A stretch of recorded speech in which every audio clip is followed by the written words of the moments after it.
Nikita to get things started. Thank you, Bill. Welcome everyone to our last session in this series. We've done 4 workshops in February. All the workshop topics were related to something that the Round Rock Public Library is doing. This is our first ever business plan competition, as you can see on my screen. About 2 years ago, we got a little grant for $2,000. And my boss had shared with me how the New York Public Library has been doing business plan competitions for several years. And so we had the $2,000, and we decided to talk to the New York Public Library. They're the ones who have guided us with all of these judging criteria and how to conduct a business plan competition from the library perspective. And before I knew it, the $2,000 grew to $13,500. So we were able to do such a nice thing here for our local citizens of Round Rock. The grand prize is right here.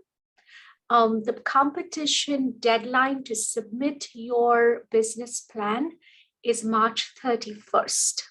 So everything that you need to know is right here. I welcome even if you don't qualify for the business plan, at least use the library resources, which I'm going to show you right now. If you don't qualify for the business plan competition, or you're an established business already, it's still good to do a business plan.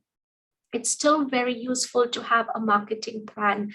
So all our past, the 3 workshops and today's workshops are all getting you ready for the business plan competition. And I hope you'll find these, I hope you've already found the workshops useful. So one of the things, the goal of the business plan competition, I know only one person and a runner-up will win a prize. However, in my opinion, as a librarian, anyone who submits their business plan using the research tools that your library already has, you're still a winner, because at the end of March 31st, you'll have a really good business plan. You would have used good quality resources to create charts and maps and financial projections. And at the end, you can take that to a bank, or get funding from someone. I want to show you the main goal for us is to showcase our library databases, our library digital resources. That was the main goal for us as librarians, to host the business plan competition. So when you'll go to our library website. All libraries have several tabs and lots of information on their websites. What you're looking for, the keyword is you're doing research. So all you'll do is look for the tab research, go to research by category, and we're looking for the business category. Our library, like all libraries around the country, have these digital resources that are organized by subjects. And so as I'm scrolling through, you can see various subjects that we have, and embedded within these research tabs are our digital resources. So the one for business, I'm going to click on that just so you can see the breadth of what we have. Here you go. And this is what we have under the business category. Gale Business Plan Builder. This digital resource is the one we're asking you to submit this is the one you'll use to do your plan and submit it to us. And we did out the workshop. So if you missed last week's workshop, we can send you the recording if you just email me. Right here is the Gale Business Plan Builder, and I'm going to click on it.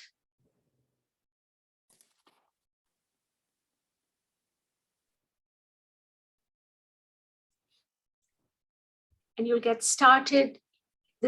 You'll get started right here as a new entrepreneur. I'm going to go back and go back to business so I can show you a couple more. We also have demographics now. For all our databases, if we have video tutorials, they will be right next to the title of the database. Demographics now is wonderful because within a zip code, you can do various searches, for example, purchase behavior or spending habits in a specific zip code. You can see who your competitors are. So this is Gale Demographics now. The other good database that we have is called Reference Solutions. And as you can see, again, our librarians have put the video tutorials here for you so you can learn more about the database and do searches that retrieve good results for you. And this database has, you can do research, you can create heat maps, you can create charts. I hope that you will use this database when you submit your business plan. You can submit charts and maps and all kinds of things via this using this database and do good quality research.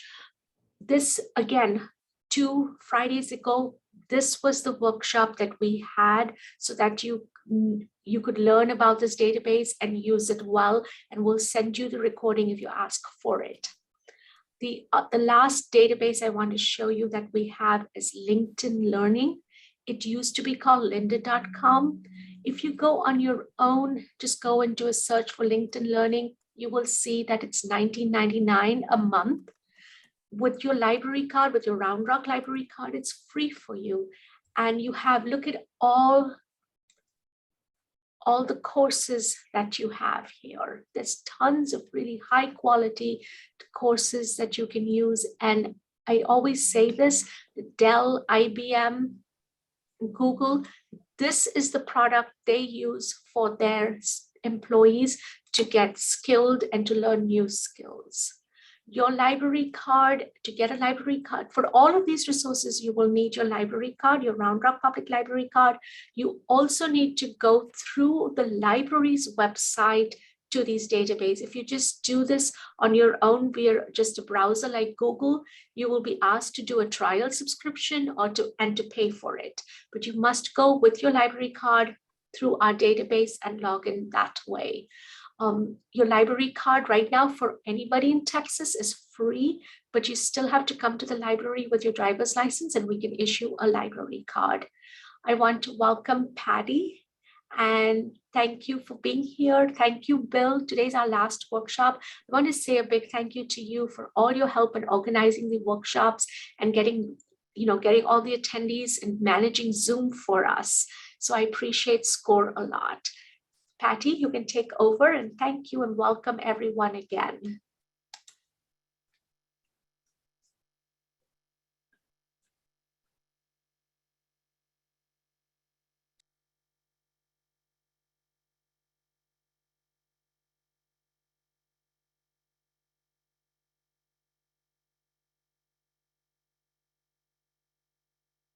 We are now.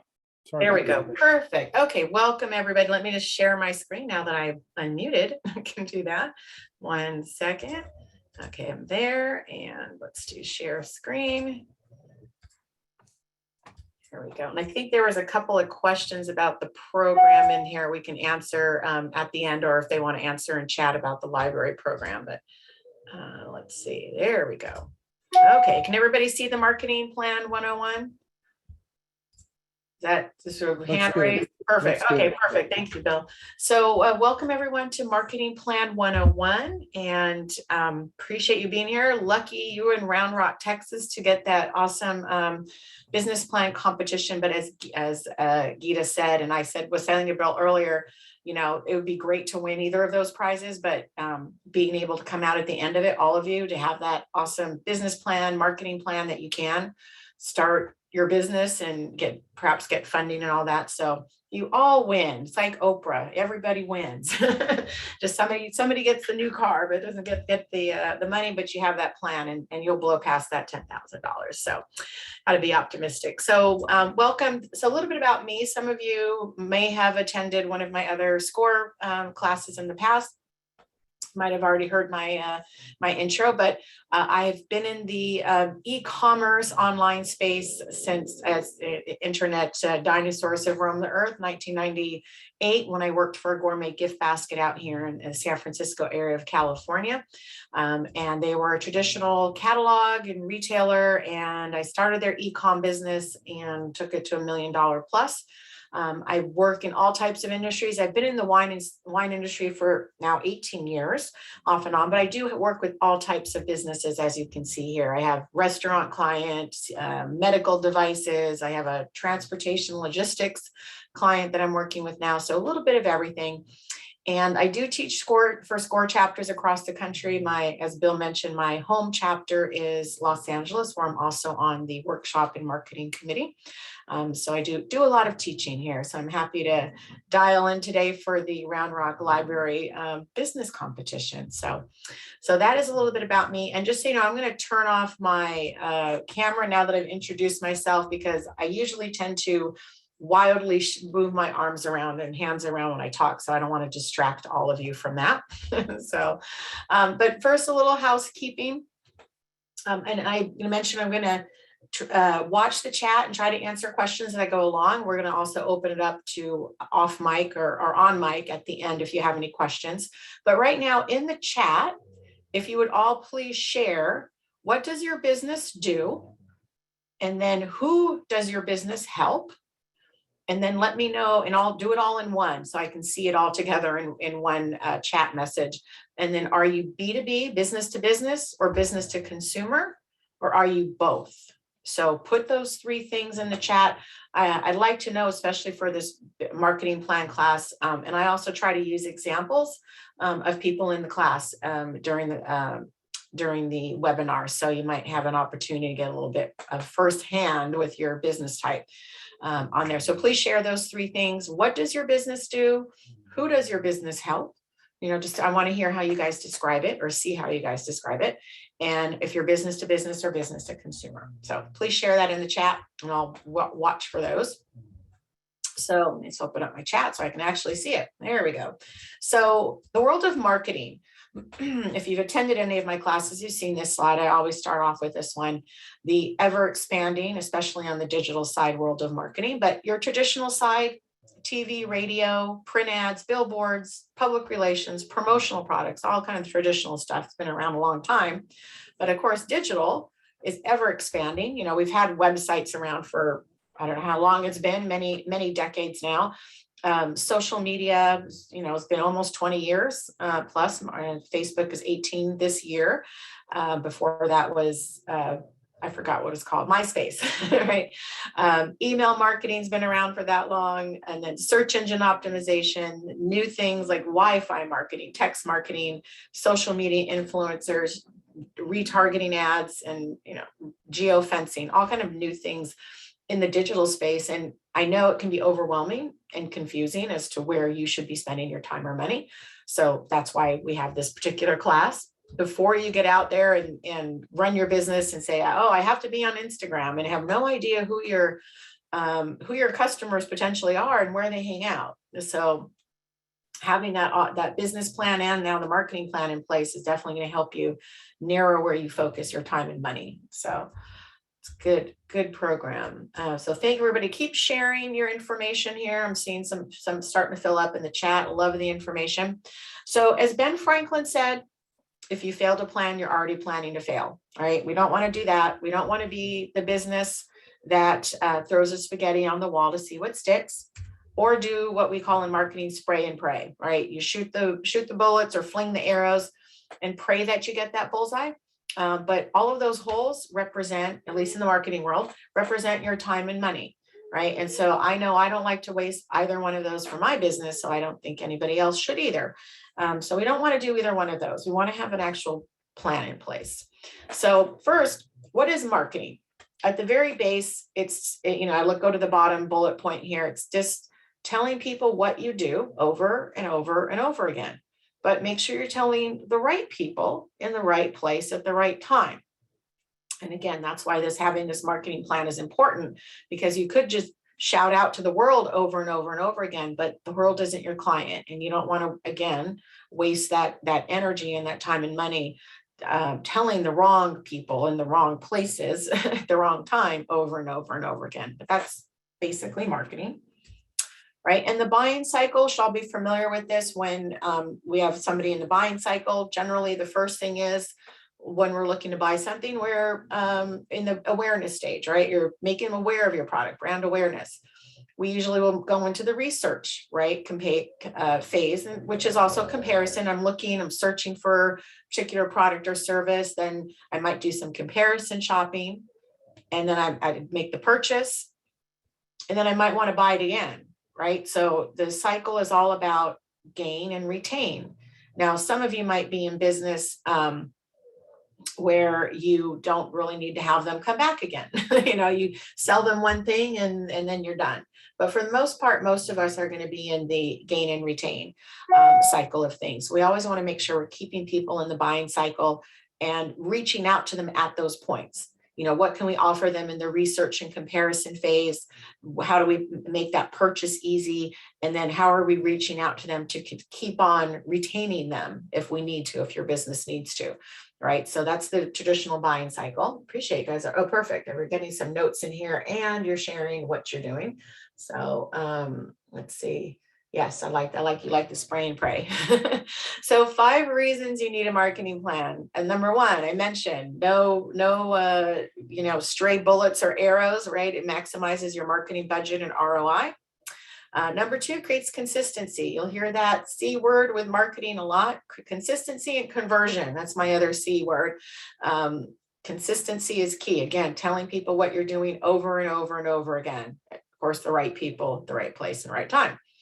Encourages deeper thought about your business and marketing. So I know this class, they say this attendees here are unique in that you have a great incentive to create a business plan and a marketing plan for if you're in Round Rock and entering the contest.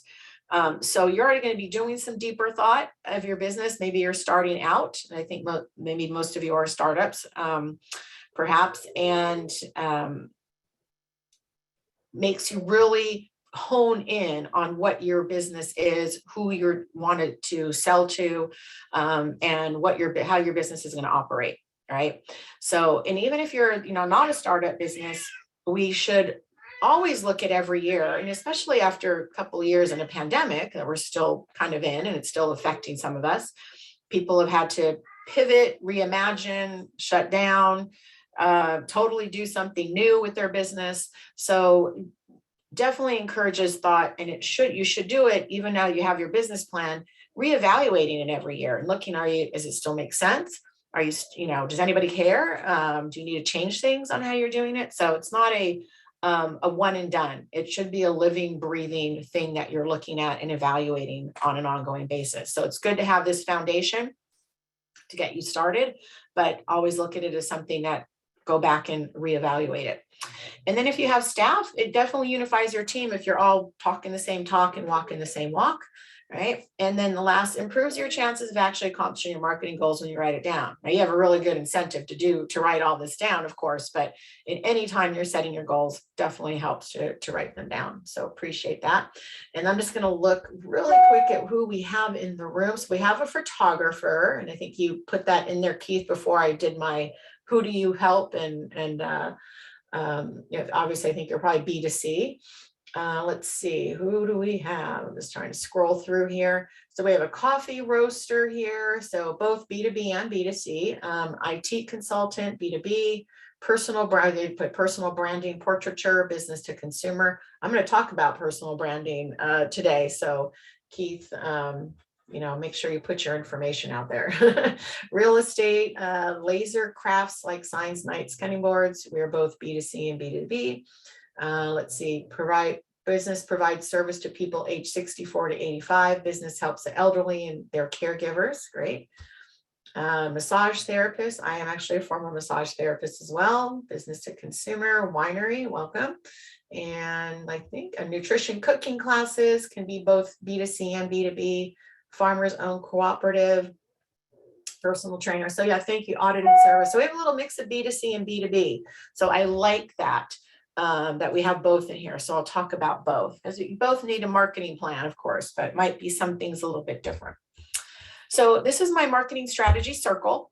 We're going to talk about all of these. The one that we're not going in depth today is number 5. That's the channels. That's what I call the fun stuff. That's your social media, your email marketing, all of that world of marketing.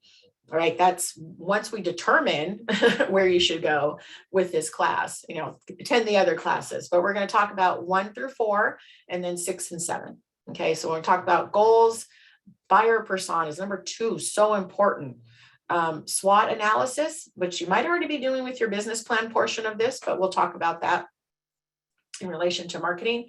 What's your unique selling proposition, your branding, your story, visuals, your messaging, all of that's included in your story, how you talk about yourself. Tactical planning, once you get all these other things in place, how are you going to implement it? Again, that might be, part of your business plan. What tools do you need? Budgets, best practices, all that. And of course, measuring and optimizing, what you should measure and why. It's important to measure, of course.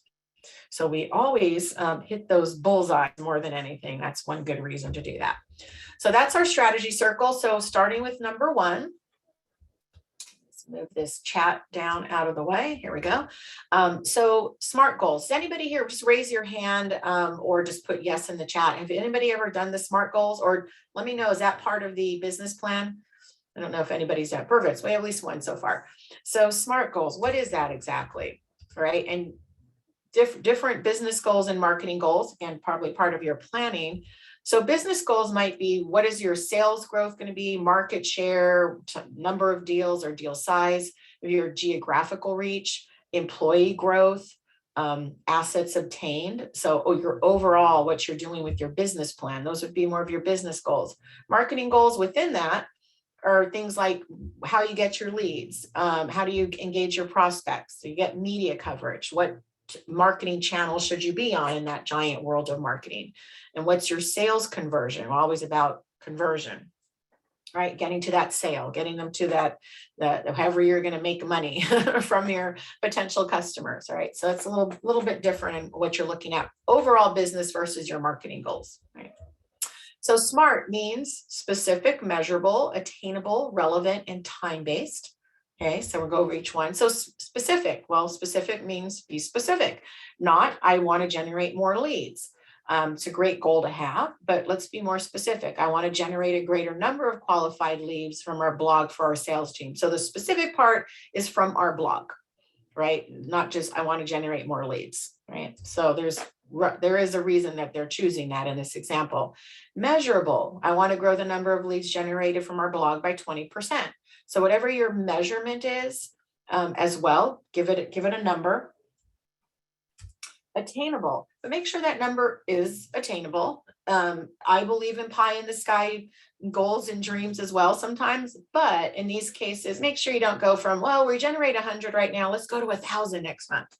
That'll be frustrating for you and your employees if you make unattainable goals. So from 100 to 120 is good.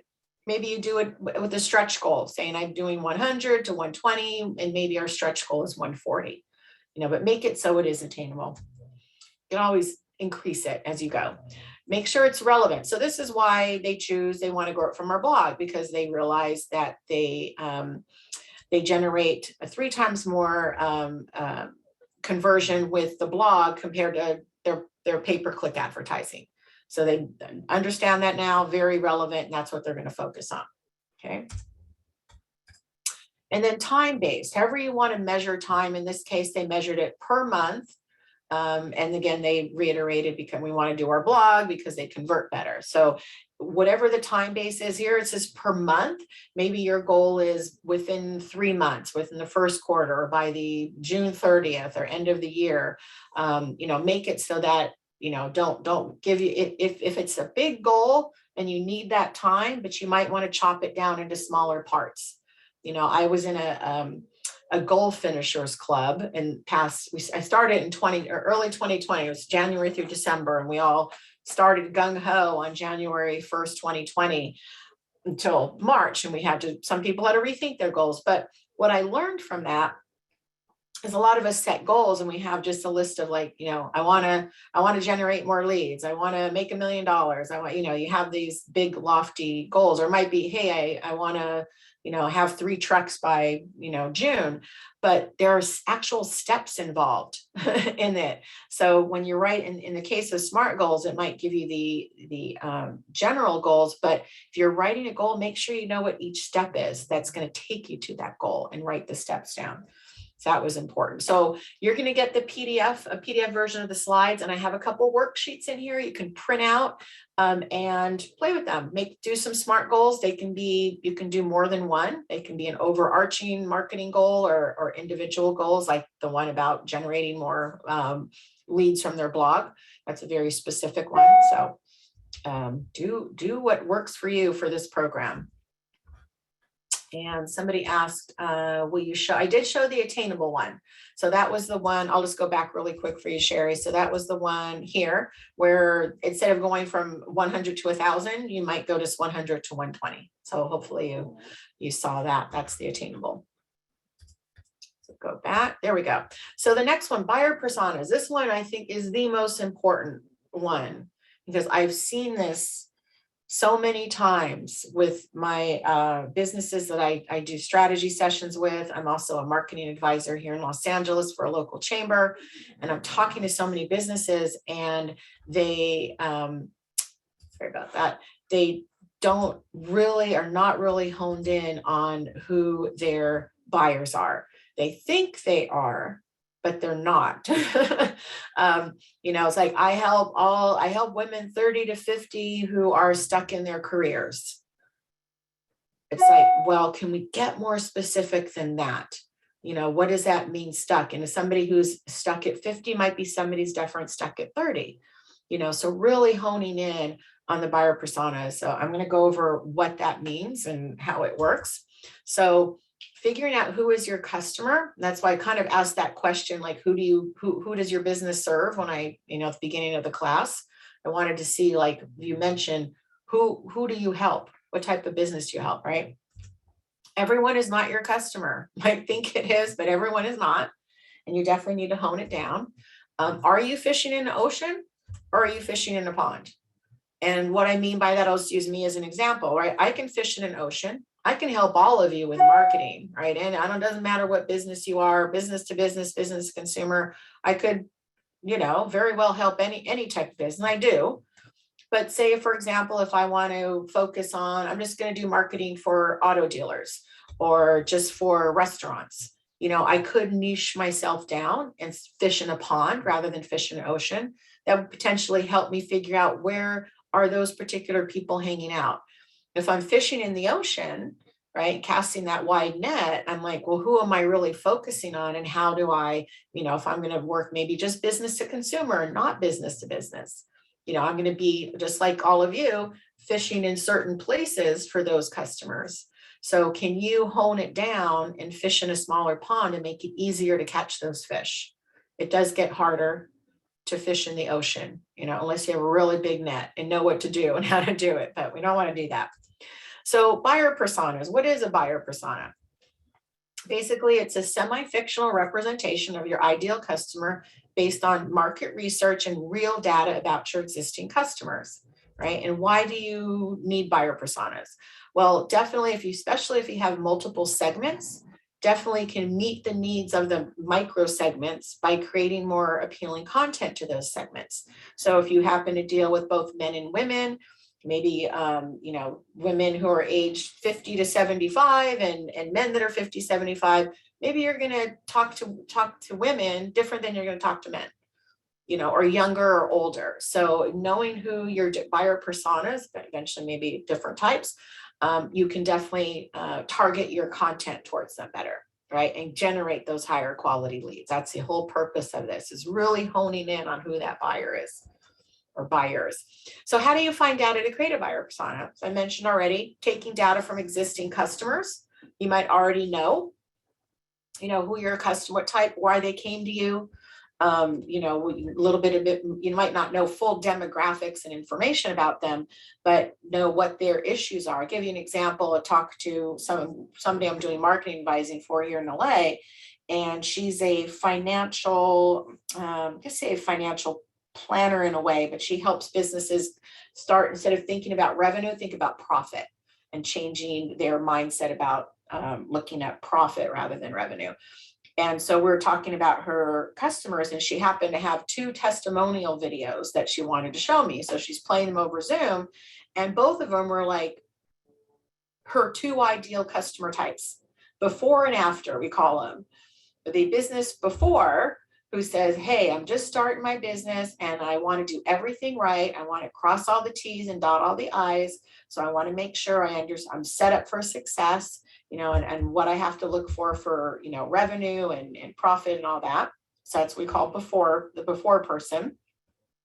And then the after person is the person who came to her after they already created the mess with their business and, are running a business and finding that they don't have any money left at the end of the day and are not, generating revenue, but not making any profit. And she has to go and, say, clean up the mess. So I'm like, they're okay. So we're going to talk to those 2 different types in 2 different ways when it comes to marketing, right? And there's just we have different human behaviors.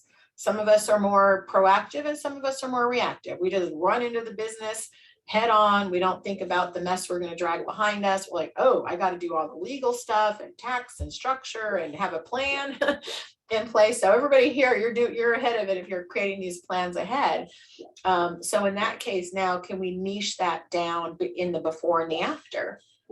Is it mostly women? And we wound up determining that she really finds that working with people who offer professional services, maybe health related, like what do you call them? I'm trying to blank out on them now. Physical therapists, occupational therapists, and other professional services like that. And I'm forgetting what the other one is now, but generally, and women. So as we were talking about these clients, that just came from us. Tell me about clients that you have and who they are, and just happen to have videos for her ideal buyer personas. So, you can also carry out customer interviews. If you have a sales team, maybe they have information on who your customers already are, if you have any. Gather insights and data, digital data online. Score probably has all their websites. I know Bill can probably attest to that. I've seen it. There's a ton of great free resources to download off of the Score sites. Just Google your industry. There's probably a lot of industry insights for some of you to look at out there as well. And then just your own market research out, and then look at industry players in your competition if you have it. And probably most of us do. See what they're doing. See if you can see what they're doing and who they're catering to. That might help you. So different ways of looking at it, right? And these are kind of 5 simple questions to ask about your buyers. When you're thinking about building your buyer personas. What are the values of this particular audience? So do you work with stay-at-home moms who might be more budget conscious versus a corporate executive who has a more luxury lifestyle? And how do you appeal to this different types? So once you figure out who your targets are, or target, you can see how do you appeal to those, right? What are their pain points? Needs versus wants. Right, like an HVAC, air conditioning, right, service, do they need to save money versus they want to cool down? If my air conditioning is broken and I'm in the heat of Texas, I know you guys get hot there. Are you going to be worried, like saying, oh, I'm going to go hunt around and see if I can save the most money? Of course, we all do, right? If I can save money, but hey, if my air conditioning is broken down and the only person I can have come out like yesterday is the most expensive, I'm not going to sit in my heat and wait till I save a few dollars, right? So need versus want. And then where and how will they be reading and gathering information about you, right? Are they sitting at home with an iPad on the sofa, on a mobile device while at work, coming home, commuting, waiting in a doctor's office? That might, depending on who your buyers are and where in the world of marketing you're going to use, newspaper, billboards, traditional versus digital. And do your buyers want to be talked to or talked with? Conversational, or just like, hey, just give me information, tell me what to do. 2 different conversations, 2 different ways to talk to people. And what action do you want your buyer to take? right? Are you trying to just plant a seed? Or are you looking like, hey, I want it to sale right now. And so how you're talking to them and what information you're going to give them is going to be different, right? So that's part of the conversation. So here's the kind of starter questions when you're building buyer personas. Again, we're talking about semi-fictional representations of your ideal buyers and clients. So you might not do all of this, and some of these may make sense for some of you and not others, but generally you're looking at who are they? Are they female, male? Are they a certain age group? Do they have kids? Are they married or single? Their location might matter, especially if you have a local business and you cater to people in your general area. Income level might matter. You might want higher income versus kind of entry level, the luxury versus the budget. Educational level matter. Who are they professionally? Are they upper management, middle management, entry level, just starting their careers? What type of businesses they work in? What type of companies? Are they a boss, or do they have a boss? So how do they measure success? And these are things that you want to think about when you're thinking about who really is that person or the persons that are going to be interested in your product or service, right? What are their values and fears? Their goals and challenges? How could you help with that? Where are they? Of course, this one, where are they? Where do they hang out? What media they consume? All of that is really determined by who are they in the basics, right? If they're an older market, somebody said they help seniors, you're not going to find them on Instagram as much. That's not the place to go as much. Maybe that's going to be more traditional marketing if you're in the 60 plus or 65 plus. They're still out there a little bit on the internet, but that's not their primary place to find them, right? And then anything negative. So they're too difficult to work with, too expensive. They don't have enough budget, they're in the wrong industry. So you can, kind of eliminate those people off of your buyer personas. So I'm going to show you some examples of what a buyer persona looks like. So this is Bachelor Bryce, and this is for an animal shelter. Okay. And you think, well, why do they need buyer personas? But they adopt out animals, so they are buyers, right? Usually pay for an animal adoption at a shelter, and they need to market to different types of animal lovers, right? We're not all the same when we come in there, whether you want a cat or a dog, especially dogs. Cats generally, I could say, because I've had a cat, I have both, a little bit more generic other than colors. People just they want a black cat or a tabby or whatever. But with dogs, definitely have to get more specific because they're different dogs for different lifestyles. So here's one potential buyer persona this shelter came up with, Bachelor Bryce, right? Single guy, age 30 to 50, lives relatively close to an animal shelter. He's single, happy, loves his job, stable, but he's missing something, right? They figure he has a lot of love to give. His goals are to find companionship and also stay fit and healthy.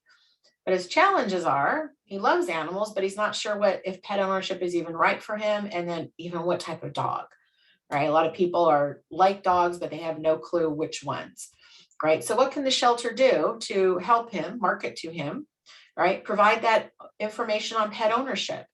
Assist with matchmaking, let them know that they can help match to the right personality and lifestyle. And then, of course, communicate those social and health benefits of having a pet. So he's going to need a different dog than, say, a family with young kids, might not need one as active, or maybe seniors who are just looking for a lap dog. He's active, so he'll probably want a working breed or one that will hike and run with him or whatever, not like the lazy snoring pugs I have under my desk. Totally different buyer persona than a Bachelor Bryce. So this is just one potential person that they can market to, right? They can build other buyer personas based on, their lifestyles and interests and what they're really looking for in an animal. So here's Working Mom Wendy. Similar, this is for a medical medical company. I think they have multiple offices and locations. So Working Mom Wendy is age 30 to 50. She's the main healthcare decision maker in her family. She has kids under 18. So of course, she's busy balancing career and family. Educated on the go. She uses online resources for just about everything, cooking to parenting.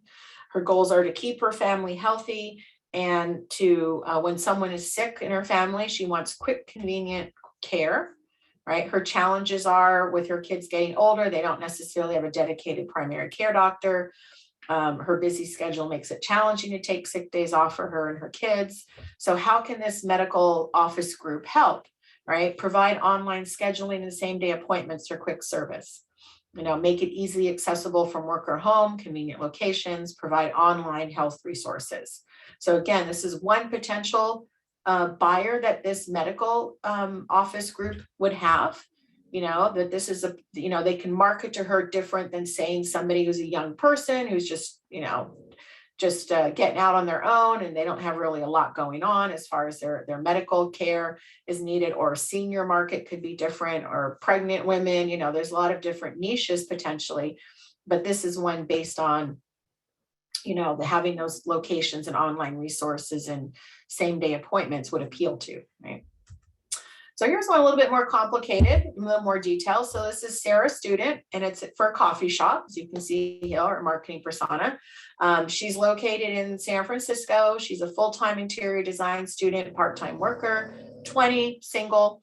Her finances, household income of 30,000, super conscious of what she spends her money on, which she should. I always joke, if you know San Francisco, that just the rent there alone would be 30,000 for like 6 months. So she must have multiple roommates there. She loves online. She's online. Facebook's her lifeline. She's active on other platforms. She loves coupons and deals, of course, because she has to pay rent there. What she's looking for. Why does this coffee shop care about a Sarah Student? Well, maybe they're located right near her school and they're trying to appeal to people just like her as potential. There's a lot of different neighborhoods and places to hang out in San Francisco, and this particular neighborhood might appeal to the younger audience. So she's looking for a place to decompress after a hectic week, quiet place to study. She's not distracted by her messy room or her multiple roommates she probably has. Good deals, cool new experiences. So this one, as you can see, I won't read all of it. You'll get the slide to read it. But, this could be that the market, so how can they make her life easier, right? Which means, how are they going to market to her? What are they going to appeal to in the marketing, right? We have a cool, funky place, hang out, relaxing, some deals and coupons, perhaps a job board, for additional jobs, order to go online, social media engagement, things like that. And this, they're trying to appeal to more Sarah Students out there. Right. So maybe if the neighborhood that she was in is the older market, that would be a totally different buyer persona. Right. So I know we have at least one winery in the audience, so I'm sure you're probably familiar with some of these wine buyer personas. If people you've talked to, if you have a tasting room, right, you have those image seekers, people who, the armchair sommeliers who know everything, versus the ones who are engaged newcomer. Or everyday loyals, like your wine club members, perhaps, those price-driven people.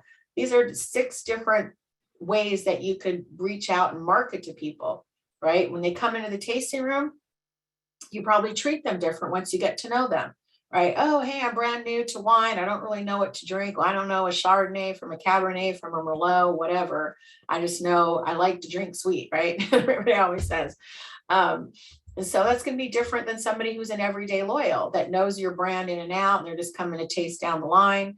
The people are overwhelmed by all the choices and prices and everything. As you can see here, kind of in the shady gray part, they kind of break down the percentage of the consumers in that particular niche persona and their average spend. I mean, these are lower prices, but say overall, they're kind of average spend. And what percentage they share of alcohol consumption and percentage of profits for your business. So of course, maybe we focus more on those image seekers and everyday loyals, versus say the overwhelmed, or you move them from overwhelmed to eventually an enthusiast and an everyday loyal, right? So hopefully that, makes sense. So this would be information that you would gather as they're sitting there and talking to you, and they take that information in. And know, just like you marketing to them as they're standing in the tasting room, how does your marketing that you do outwardly appeal to these different types of groups, right? So this is just a sheet to look at, breaking down what you saw earlier of the different things you can consider when building a buyer persona. the demographics, responsibilities, goals, channels, frustrations, all those, and put a picture to them. It's not that, okay, we only cater to blonde hair, blue eye women, or a bachelor Bryce guy, but it does help to kind of put a face to the different buyer personas potentially. Just don't put somebody, because they have baggage, obviously, to who they are. But, it helps to have that. Who are they? What do they look like? Who am I appealing to? It can have numerous pictures, but make sure that you, put in, if you want to put a photo or maybe a quote to them. What drives them? Who are they? And then you're going to get a blank sheet to play with as well. You can print those out and do out your buyer personas. So SWOT and USP. So what is that? And I don't know if SWOT is part of the business plan part of it, but I'll at least show you in case it's not, you'll learn about it again.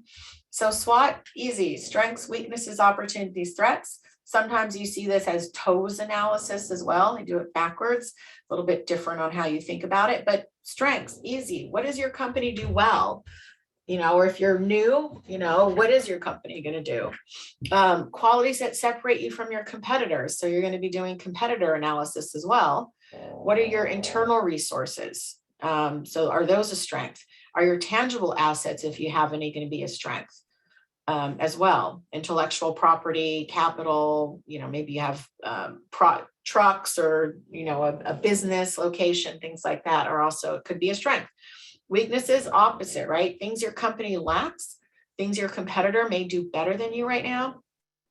Do you have resource limitations? Unclear unique selling proposition. We're going to talk about that. TOWS, TOWS, just take SWOT and reverse it. I've done that before, and it's basically like taking, threats and turning them into opportunities and weaknesses into strengths. So that's what I mean by TOWS. Underserved opportunities. So underserved markets for specific products. Maybe you're doing something new and innovative. Few competitors in your area, if you're lucky enough to have that. Maybe there's an emerging need for your product or services, and getting great press or media coverage for your company, definitely an opportunity. Threats, opposite, emerging competitors, maybe a changing regulatory environment, right? Maybe there's some new rules that are coming down that are affecting your business. COVID definitely did that. It's still like, how you can operate and do business. Never want to get negative press coverage, of course. And then maybe there's a changing customer attitude towards your company, so that's definitely be a threat. So here's an example, restaurant. I have a restaurant client that could almost be this. Some of them are off. But of course, strengths. They have an excellent, well-trafficked location, good reputation among the local community, seasonal menu, right? Weaknesses, higher costs in a comparable chain restaurant, right? Definitely when you're a single location, that's a problem. Means limited reach, of course. Tend to have a smaller advertising budget, marketing budget. Not currently using food delivery apps or technology. That would definitely be hard these past couple of years. Luckily, my client is. Opportunities, growing interest and support for locally sourced ingredients. Seasonal menu keeps things fresh and interesting. Potential for growth if they're using food delivery apps and technology. Just think, these past 2 years, the restaurants who were not using delivery apps, and now, which I'm getting kind of tired of them, I kind of miss having real menus, but QR codes. Who would have ever thought QR codes would be so useful after years of everybody ignoring them for pretty much. And now you can have QR code menus. So a lot of restaurants are going back to paper and real menus, but just think about that, those opportunities that came about. Threats, intensifying competition from established chain restaurants, potentially. I don't know if restaurants or chains were expanding during COVID. Obviously, an uncertain economic environment, rising cost of ingredients, COVID, supply chain was definitely an issue. It still is. Lack of staff shortage, still things coming. It's hard enough for a restaurant without a pandemic. And you have a 50% chance usually. So to imagine in a pandemic. So definitely doing a SWOT analysis in this thing definitely helps figure out where you're at. And then competitor analysis. So whatever things you want to measure and who you want to measure against, that's probably part of your business plan as well. It usually is. finding if you have competitors, whether they're local, right next door, down the street, in your neighborhood, they're online, or just, out of the area, figure out who those are. Maybe it's a combination. Maybe all of them are not, depending on your business, maybe some work online and some are local. So, there's a photographer in here as an example. Now you have to be local, right, to do photography. So your competitor is not going to be online or in another state necessarily, but maybe the photographer is different. Maybe you do branding photography. So maybe a wedding photographer is not a direct competitor, but see who else is out there who's doing portraiture or branding photography, and see what are your differences. Is there a difference in pricing? Maybe the way that you onboard your particular potential clients, how is that? Do you follow up? What do you offer beyond just taking the photographs as an example? So find those competitors and look at the different things that you can compare against that are important. What are your strengths? What are their weaknesses? Is the pricing an issue? Social media, how active are they? It's easy to go look at their social media and their blogs to see, are they keeping up? Are you keeping up? Also whatever you want to measure against. Again, maybe this program has some specifics on there for you to look at, but important to do competitor analysis to see who else, is there anybody else doing this out there? Maybe you're doing something brand new and you don't know if there's any competition. You might think, oh, nobody else is doing this.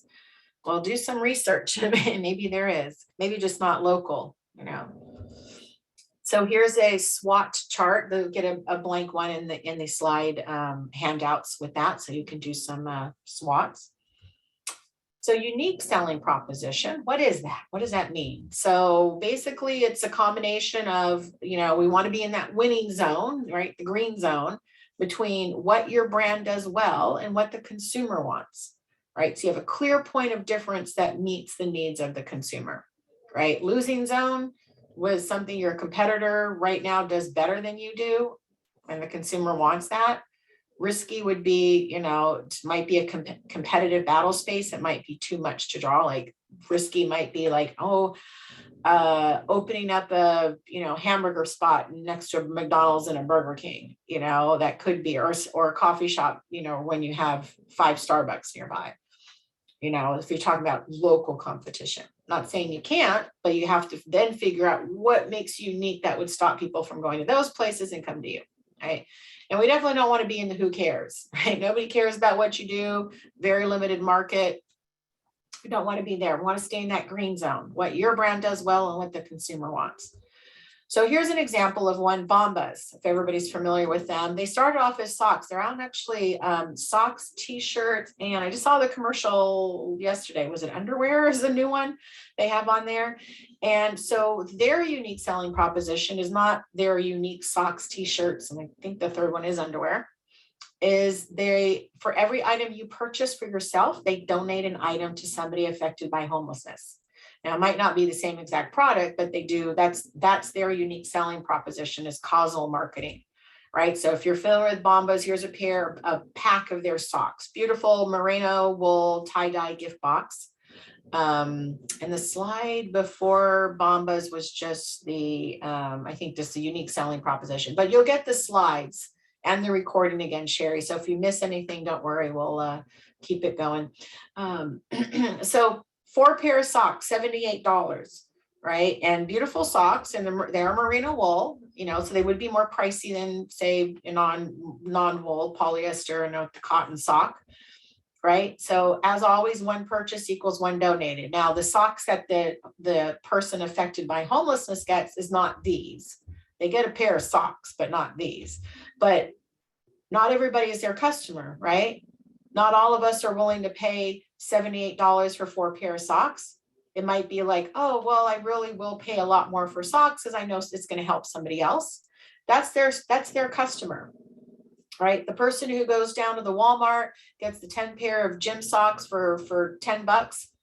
This is not a Bombas customer. Maybe the t-shirts, and I haven't seen the t-shirts and underwear pricing, but it's probably the same. You're going to pay a little more because they're building that into the pricing that you're going to be able to afford to give something away, right? Nothing wrong with that. Bomba's model is great. I have somebody I'm working with who makes really fresh organic salsas, and she wanted to serve her current market, the people who come to the farmer's market willing to spend $9 for a jar of wonderful, fresh, organic salsa.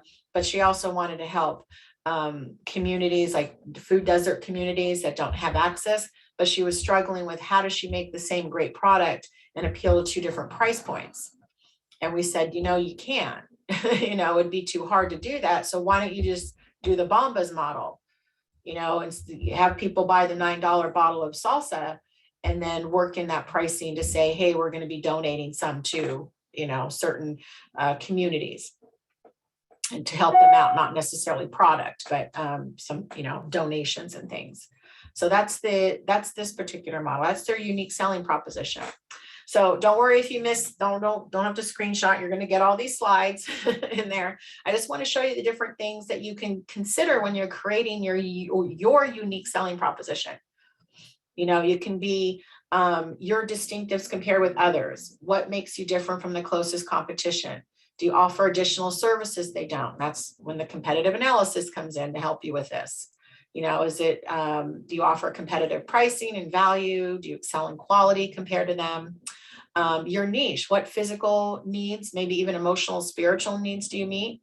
Do you do this in a special way? Demographic, of course, maybe a certain geographic radius or certain gender income level that you serve. Service distinctives. Do you offer 24/7, customer service? Can you reach me by email, social media, website, courier pigeon, whatever it is? Come knock on my door. What advice and technical support do you offer? What range of services? I'm just reading some of these out here. Do you offer any incentives, offers, deals, specials? And here's some more. What makes are you unique? Maybe it's your track record.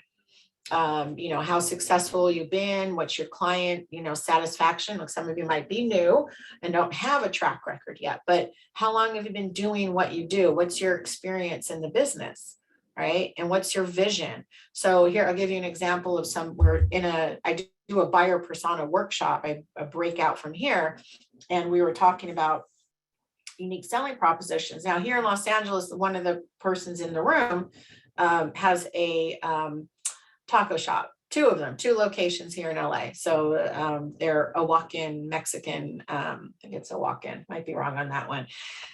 And they've been around for 47 years in LA. Now in Los Angeles, Southern California, we have 1 million Mexican restaurants, taco shops, etc. Almost literally, but she's been around, track record, right? But there's other businesses that have been here in Los Angeles for that long as well. So I'm like, okay, that can be a distinction. That's, hey, having that long of a track record of a restaurant anywhere is good, so that could be a distinction. But one thing she forgot to mention, and she's doing it now, is that she said, oh, if I'll remember when Oprah Winfrey was doing her favorite things with her show, and she'd have a list of favorite things, but she also had her, favorite, cinnamon roll from this shop, or her favorite Texas barbecue. And she came to the shop, and she has Oprah Winfrey's favorite burrito is from her shop. And she didn't ever mention it. And I'm like, well, there's a unique selling proposition. Even though Oprah no longer has a show, everybody knows Oprah.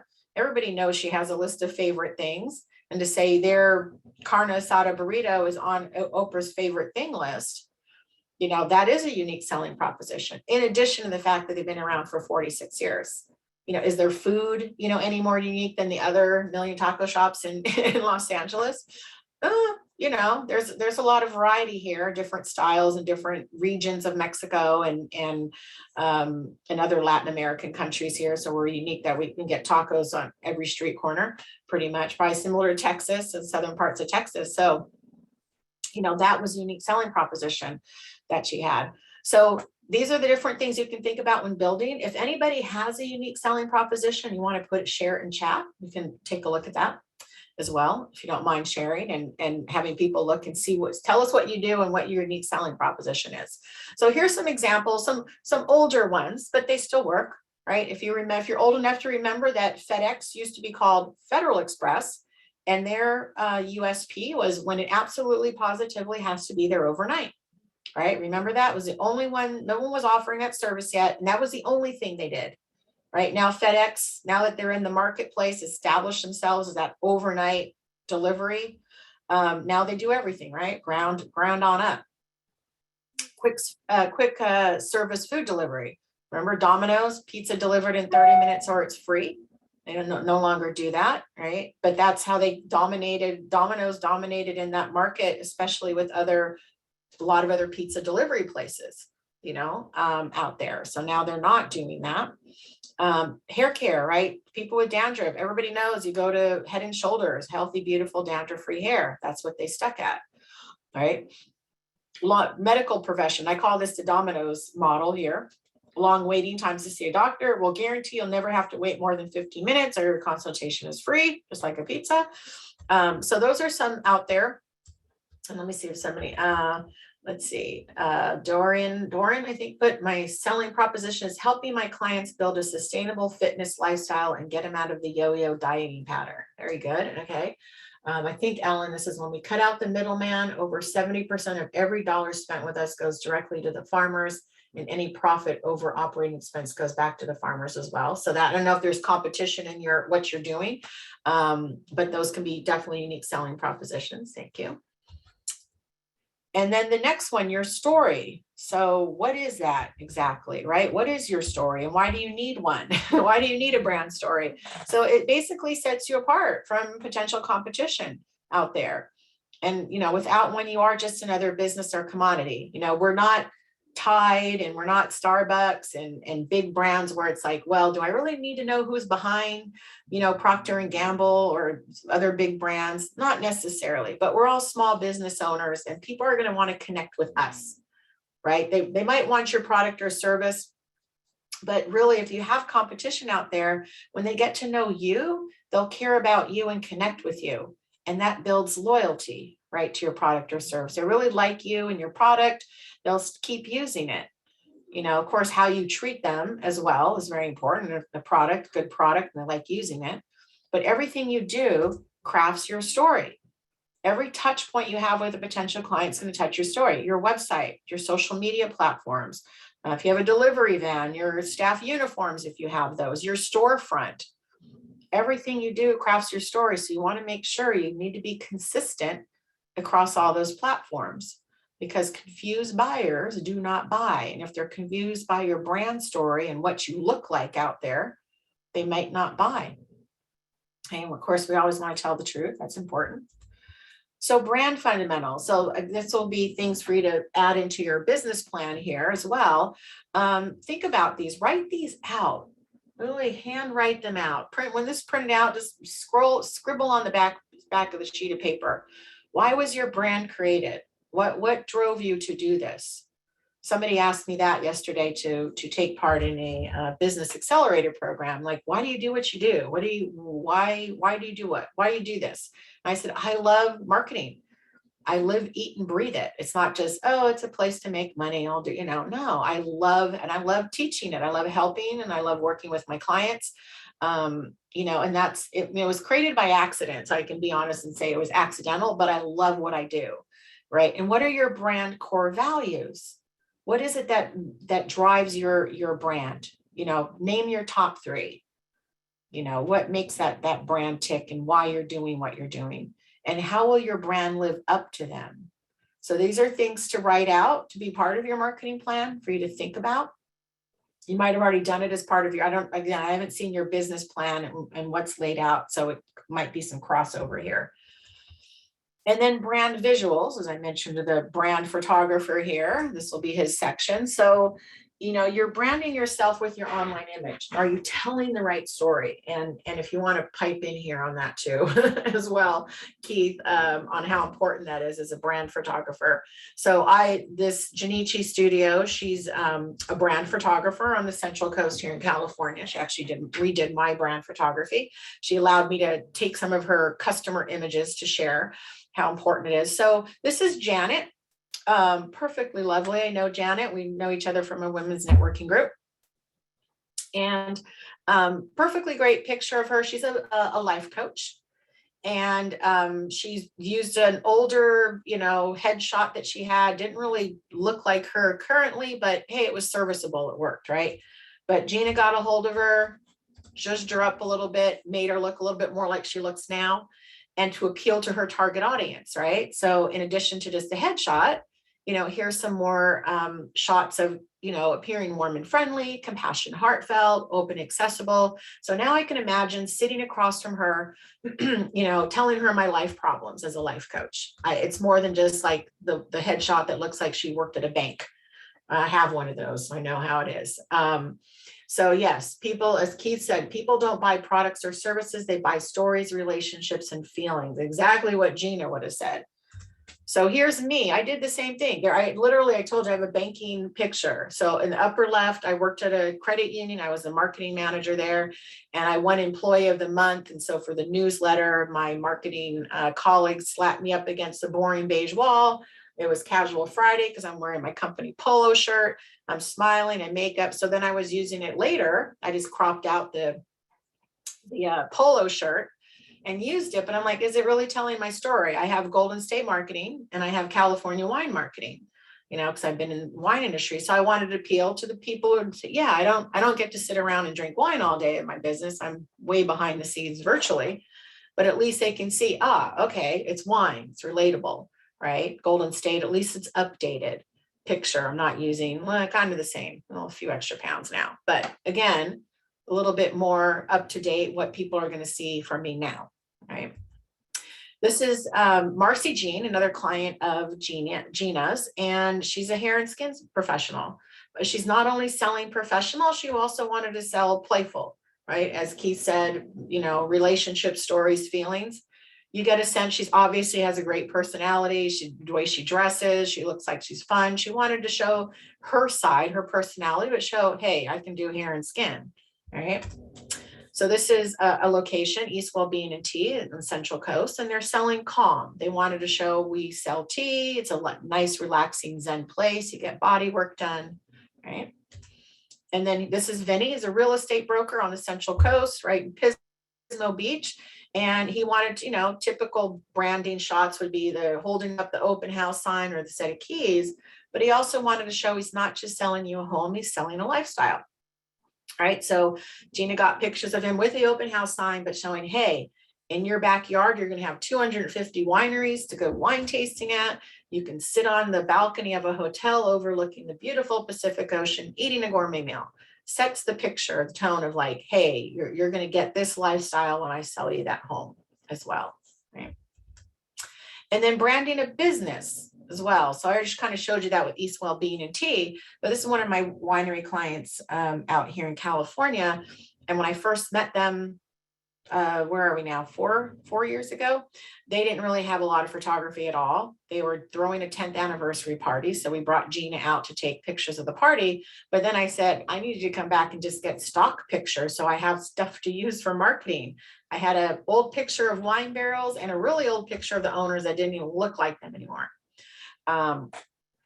So we had her come in and let her loose to take pictures. So sharing the details, the usual vineyards, grapes, wine in a glass. They also are a distillery. So we got cocktails in a glass, bottles, all that usual stuff. And then of course, product photography, bottle shots if you're a winery. Share the benefits. What's going on when you come into the tasting room? This was at a grand reopening party that they had 3-something years ago, and they had music and food and people having a good time. This isn't a usual daily thing there. Again, people having a good time at the anniversary party. The tuxedoed crooner is not a usual tasting room thing, but people having a good time, feeling good. Come there. You can imagine yourself sipping wine on the patio. More, the party and people having a good time in the tasting room. And then most importantly, people, right? The people, and most important, the core, again, is going back to what Keith said. Thank you, Keith. People don't buy products or services. They buy stories, relationships, and feelings. Sure, they are coming here to buy some wine. literally walk down the driveway, cross the 2-lane road and go to their nearest competitor. Another 1/8 of a mile down the road is another competitor, up 200 of them in their backyard.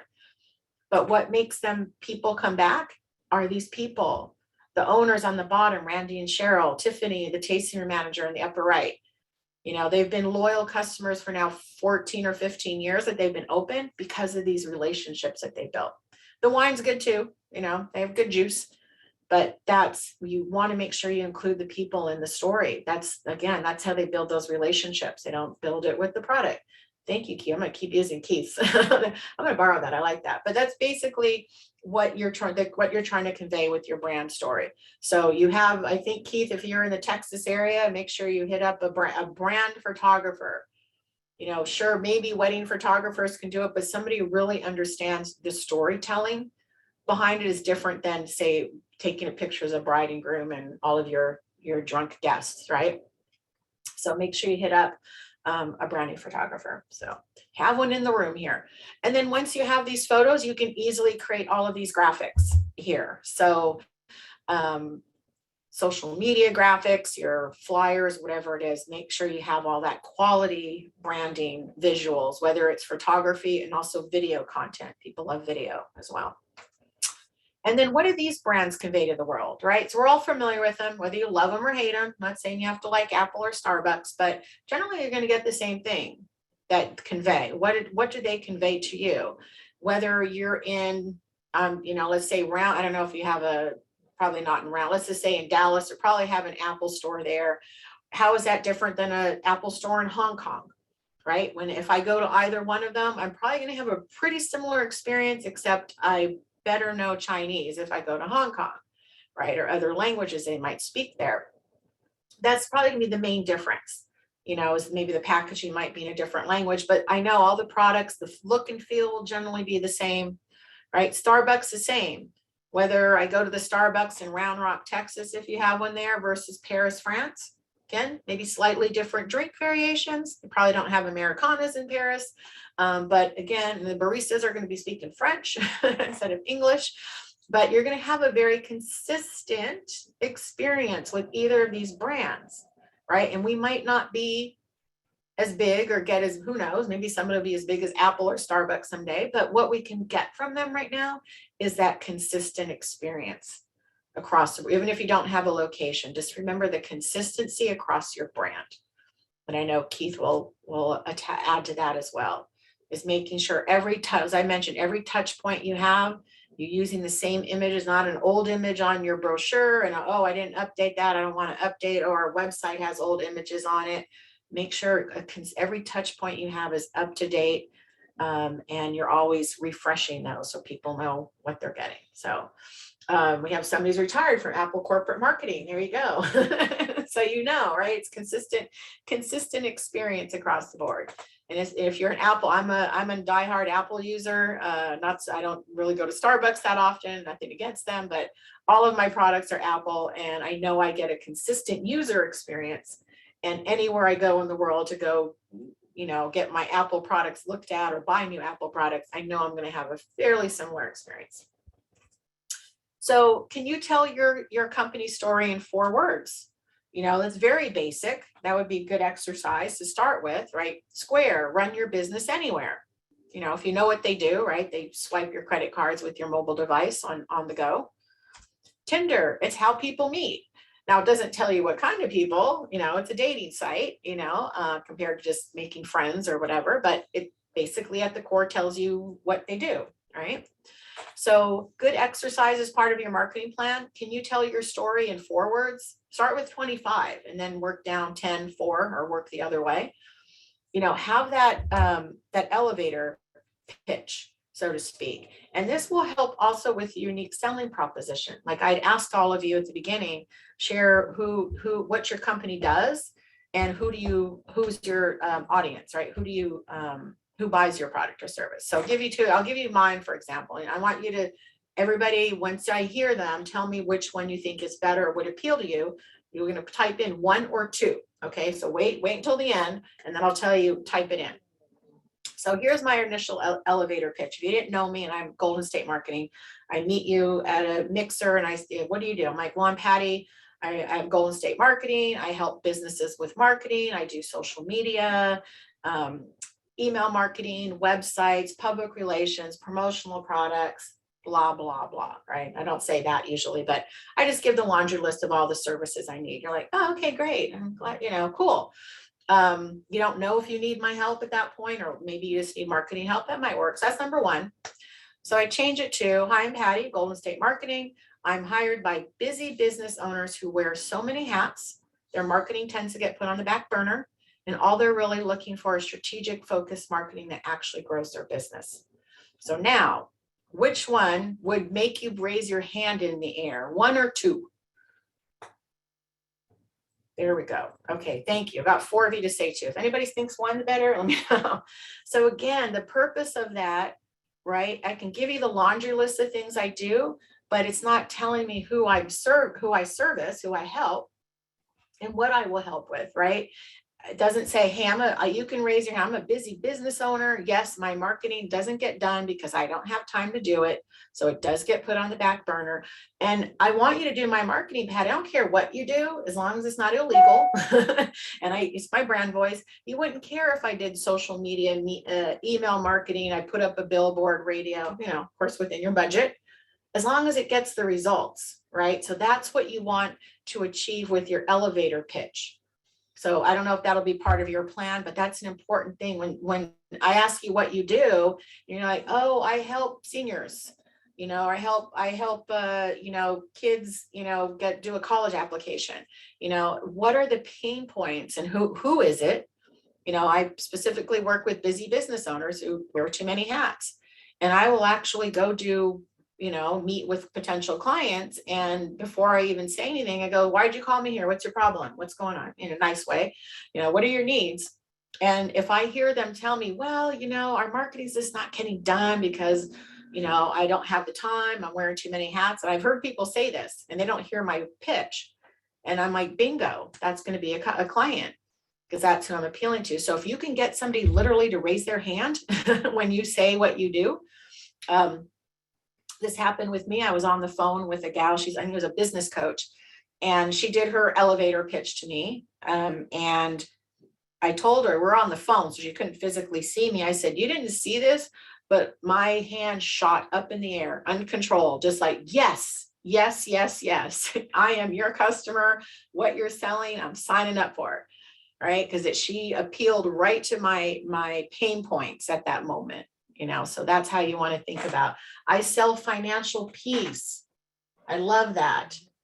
Of course, we'd figure if there's a specific market. So your 4 words, I sell financial peace.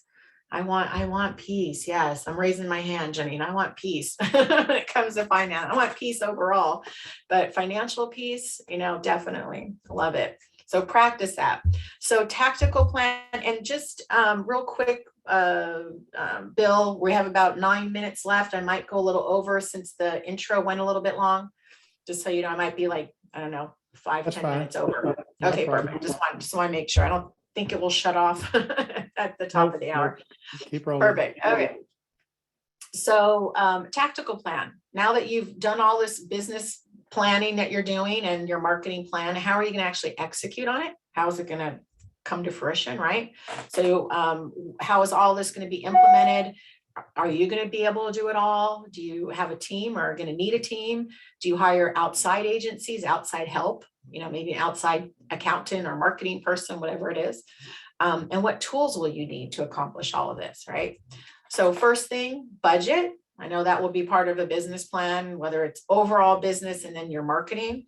So I don't have any special tools for budgets, but an Excel file works if you're not using a budgeting thing or QuickBooks or something.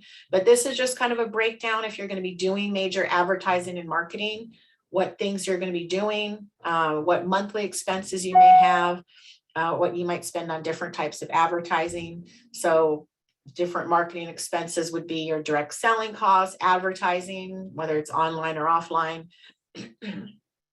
promotions, print, direct mail, electronic, marketing, staffing, inside or outside, and then your indirect costs like training and subscriptions and et cetera. So you want to budget for all of those ahead of time, right? You want to make sure you need to not spend, wait until you make money to have money for marketing. That should be part of your initial budget, because you're going to spend money, you're going to make money, right? So different tools in the marketing world and productivity world that you might use, maybe not all of these. And I gave some specific examples for each one. They're not the only examples out there. So just to give you some food for thought on some of these. CRM, right? Customer relationship management tool. Some of you may need to have that. Keep track of your prospects, move them into customers, right? How are you going to manage that? There's a ton of tools out there: Salesforce, HubSpot, Zoho, Insightly. There's some free ones and paid ones, and you want to make sure you have the right one to start. And that can be complicated. I actually know somebody who's a CRM guru, and I just actually talked to two different people that I do advising for, and they both need different levels of help with a CRM. So one is like, I've tried all these different tools, free and otherwise, too simple, too complicated, kind of the Goldilocks. So I referred her to the CRM person I know to like hone in. What is it exactly you need? So you might need something like that. Email marketing, very important part, the best return on investment of any marketing tool out there. So don't ignore email marketing. Trust me. There's tools out there: MailChimp, Constant Contact, SendGrid. There's a bunch of platforms out there to try.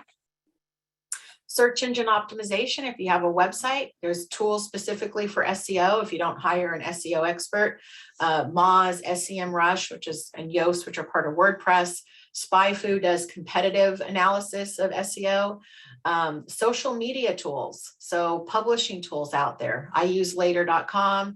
There's Sprout Social and Hootsuite and Buffer. So there's a bunch of tools to consider there. I'll move around the calendar differently here.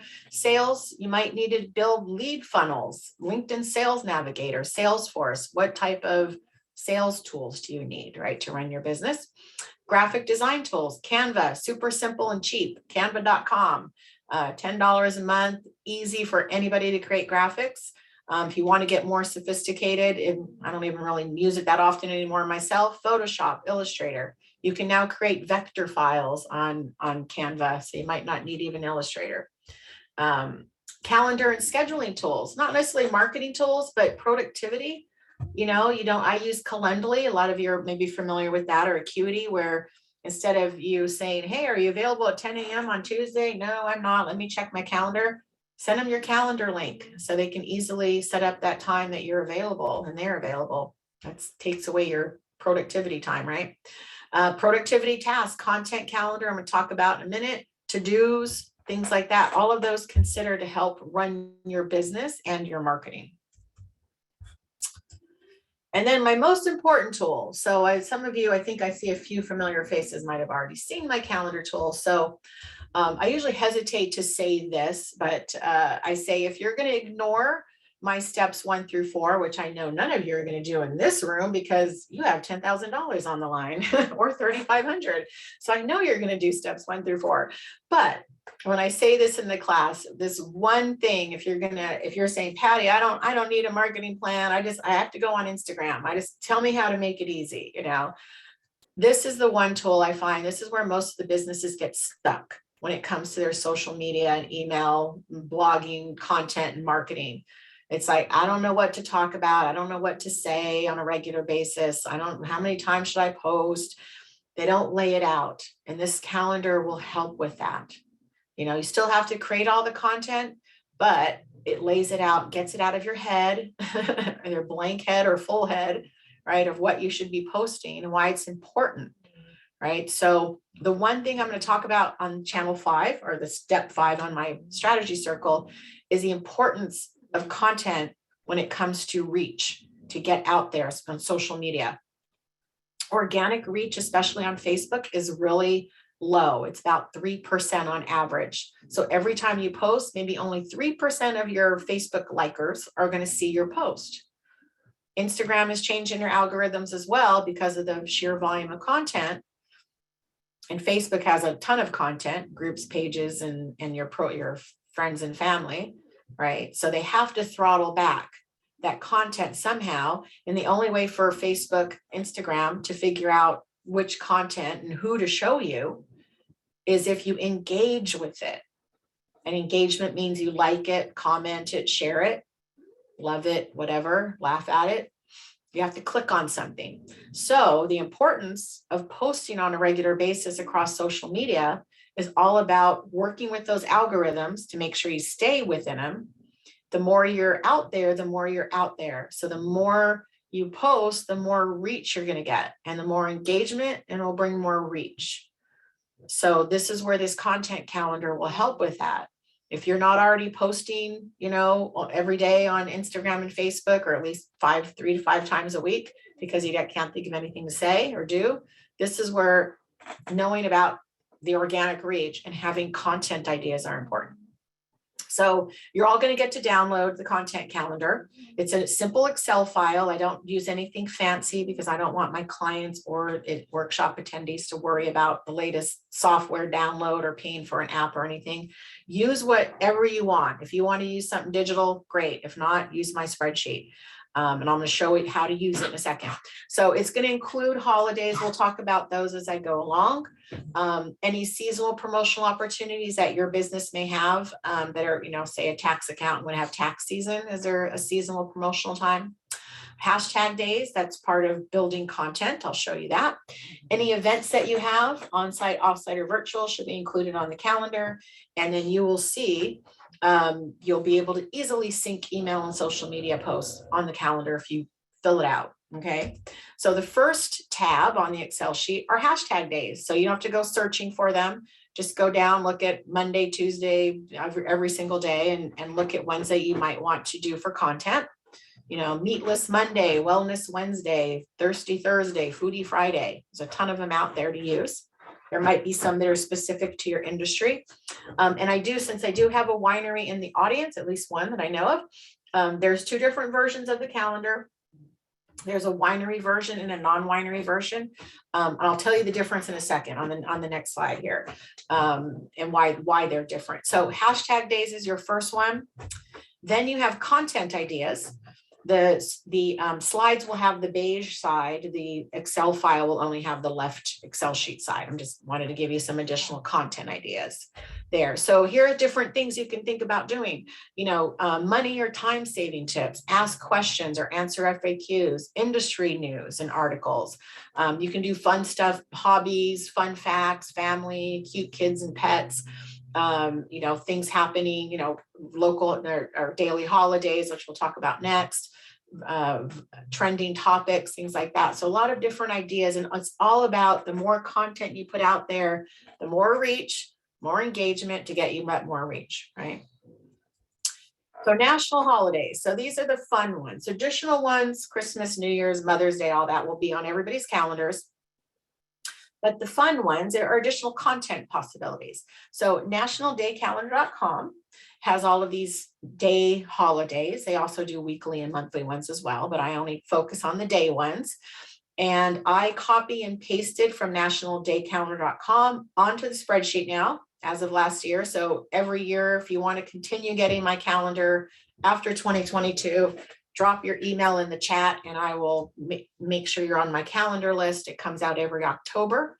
So you can start planning the year early for the next year. But you can add these in as content. So there's a lot of wacky ones on here. There probably is a National Texas Day. I say National Nebraska Day. That could be one. They may or may not be related to your business directly.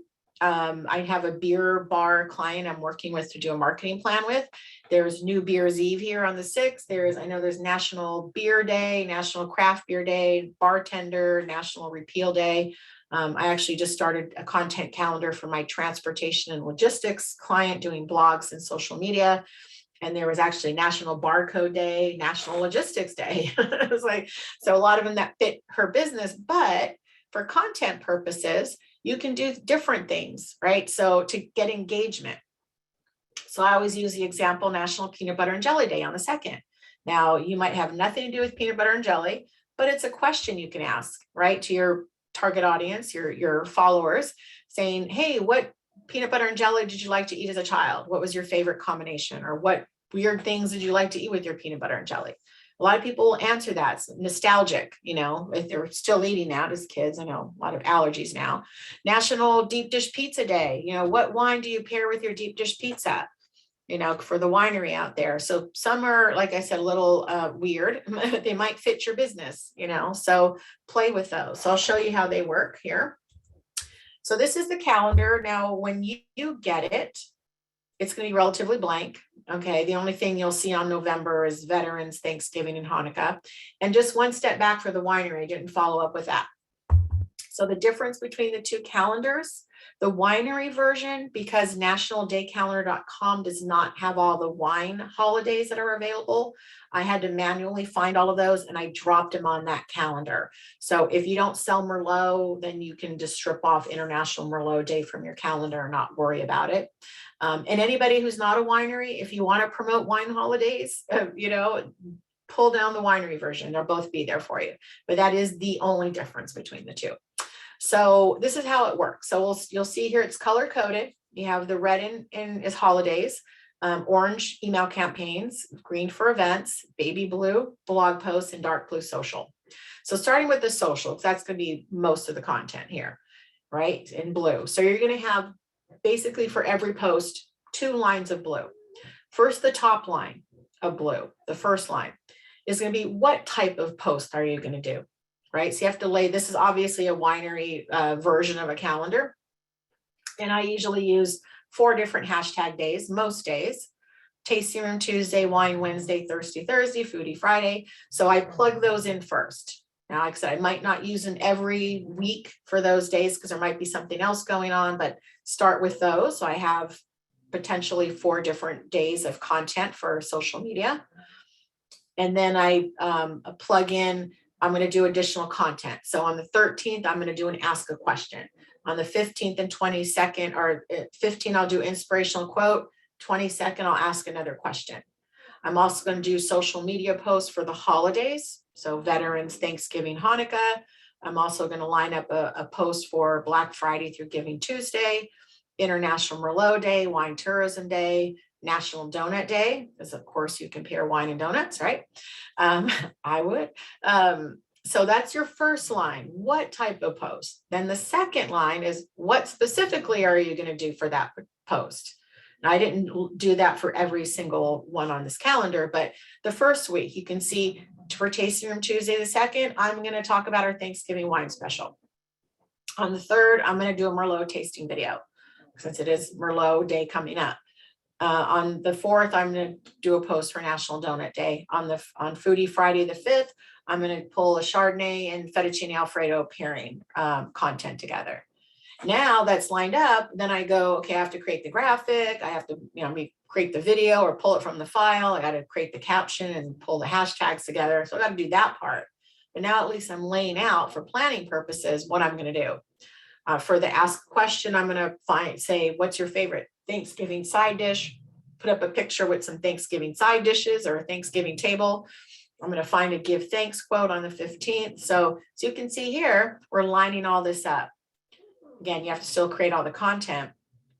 If you're going to do more than one post in a day, you would have, say, 4 lines of blue. One what type of post and what specifically you're doing. And this is for planning purposes and archival, right? So keep this calendar, and when you plan 2023, you can go back and easily go say, oh, okay, yeah, November, we need to repeat, this, and we're going to do the Merlot tasting video again, or find a give thanks quote, or we're going to, have another wine club party. So you can kind of look back and see easily without having to go look at your social media and scroll back, or look in your email archives and see it's all laid out here. If it's multiple people using it, put it on your Google Drive, or Dropbox, however you share across the cloud theirs, but keep this, keep it for planning and archival purposes. Be as specific as possible so you know what you did exactly. So that is social media. Email, and don't forget, put your email in the chat so I have it, and I'll save chat to keep you on the calendar list. Email works a little bit different. You work a little backwards where you start with what it is you're doing, right? We have a wine club party we're going to promote. We have a Thanksgiving wine special.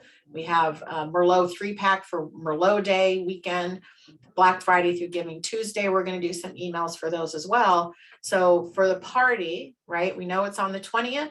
The very last email is going to be the day before. And then working backwards, we're going to do one a week to promote it, maybe 6 to 8 weeks ahead for an event, people enough time to plan. The Thanksgiving wine special also work backwards, right? We want it to arrive before Thanksgiving. So our very last day to do an email is on the 16th because, hey, let's get it there before Thanksgiving. Our last shipping day is the 17th. And then we work backwards from there, right? Every week, maybe for a month ahead, we're sending out the special, right? So the Merlot 3-pack special is only for that weekend. So we'll send it out, announce it on Saturday, and we'll do a final reminder on Sunday, last chance before 5 p.m. closing or whatever it is. Black Friday through Giving Tuesday, we did one email per day because there were different specials for the different themes. However you want to do it. It could be Black Friday, you run it all weekend or all month as we do it now, right? Black Friday in August. So that's the calendar. Blog posts saying you can post when you're going to post them up, or create them, however you want to do that if you do blogging. So hopefully that's clear. I think, once you, now actually that's wanted to show you because we have B2B and B2C. That was a B2C version, right? Business to consumer. If you're B2B, business to business, it will look a little different. Right? You're not going to have, you could potentially use some of the national holidays or hashtag days, say if you're using LinkedIn. This is like, for example, this would be my marketing calendar for my business, right? All my webinars that I have coming up, I'm going to do email announcements for them. And I'm also going to maybe do social media posts, but my social media posts are more targeted business to business, maybe on LinkedIn. So it's going to be a lot different than if I was a business to consumer and I'm doing a lot of social media posts and content driving for Facebook and Instagram. So you'll see both slides when you get those to see the difference between the two. And then once you do it, you create the calendar, you'll easily be able to coordinate your social media and email campaigns. All right. We know it's National Cabernet Day, email on the left, Instagram posts on the right, all coordinated, right? And then measure and optimize, the last one. So we're almost done, about 5 more minutes. Very important. You always, of course, just like an accountant would, you always want to measure and optimize. And what you're measuring, always about getting to that conversion point. But the things you're going to measure, content marketing, how many downloads and views, how many prospects you got, how many opportunities and deals. Website, you want to look at leads generated, conversion rates. Right? How many visitors, how many sales? That's basically conversion.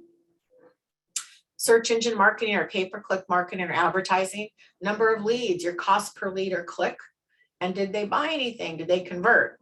Right? Social media, how many leads, your follower growth, engagement rates and, your reach. You want to check all of that. And there's not how many followers you now have. And referrals means that, if you're referring them off to another your site or something else, that people actually click through and maybe convert if you're driving sales. Email marketing, you're going to be looking at number of subscribers, open rates, click rates, and of course, conversion rates. Did people buy from your email?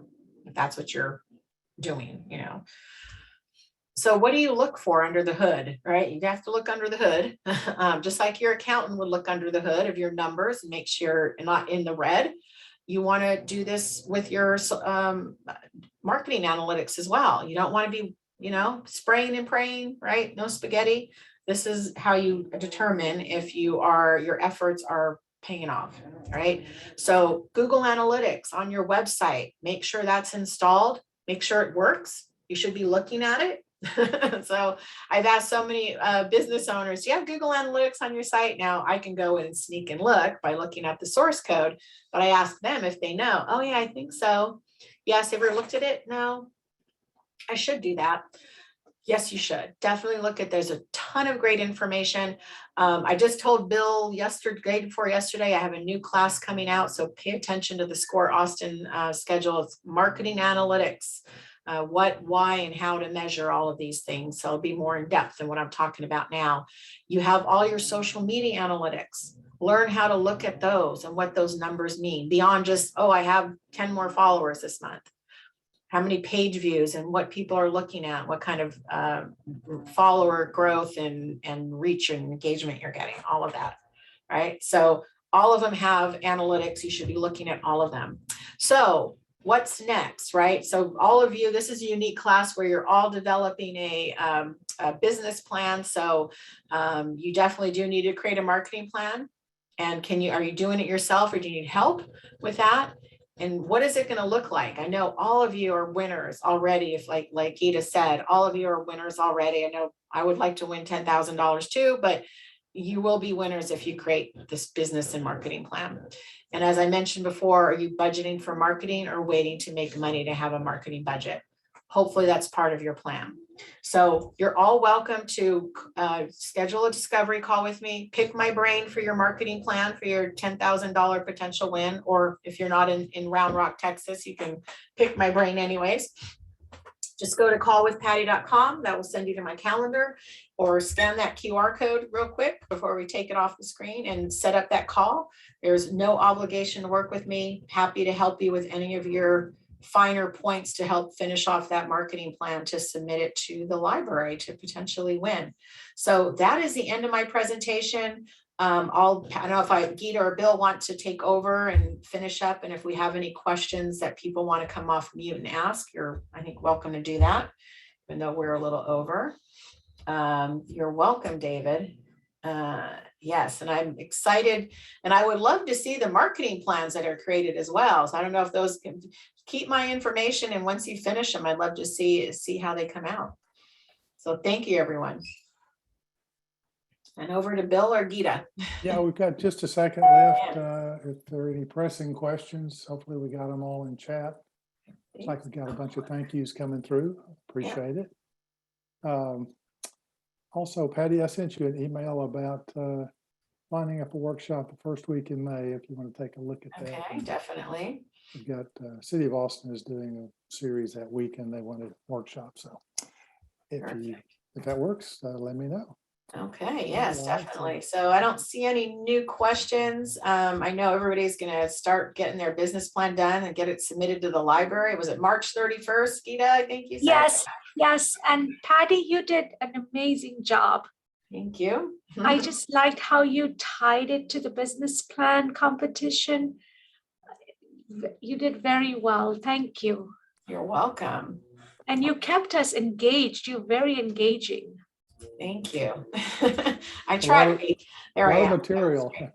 Very well organized. Yes. Thank you very much. Yeah, and I know Score Austin will have me speak for them almost every month, it seems like now. So check out my calendar on my website, and of course Score Austin as well, to see what they're offering. And good luck, everybody, with the plan. I mean, like I said, even if you're not in Round Rock, make sure you could do your marketing plan. But if you are, good luck to everybody. But again, like Gita said, you guys are already going to be winners if you create a business and marketing plan and have that done.